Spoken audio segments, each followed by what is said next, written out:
Salam Qaydammaz səhifəsinin dəyərli izləyiciləri. Gördüyünüz bu nişan qadağan nişanlar qrupundan olan 3.1 nişanıdır. Yəni giriş qadağan nişanıdır. Nişandan sonra hərəkət, yəni bu hissəyə girmək qadağandır. Niyə? Çünki bu hissə əks istiqamətdir. Yalnız gəliş var. Biz bu nişanın tələbini pozsaq əksə çıxarıq. O nöqteyi nəzərində giriş qadağandır. Nişanın tələbini istisna hal üçün bir dənə operativ nəqliyyat vasitələri poza bilər. Onlar da səs və işıq siqnallarını eyni zamanda qoşduğu an üstünlüyə malik olduqları üçün nişanın tələbini poza bilərlər.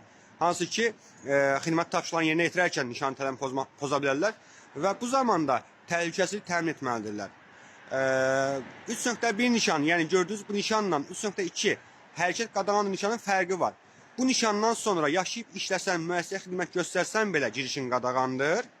Amma 3.2 nişanında, hansı ki dünən izahını vermişdim, hansı ki 3.2 nişanında nişandan sonra ki ərazidə yaşayıb işləyib müəssisə xidmət göstərirsənsə, əraziyə daxil ola bilərsən. Amma 3.1 nişanında bu mümkün deyil. Diqqətiniz üçün təşəkkürlər.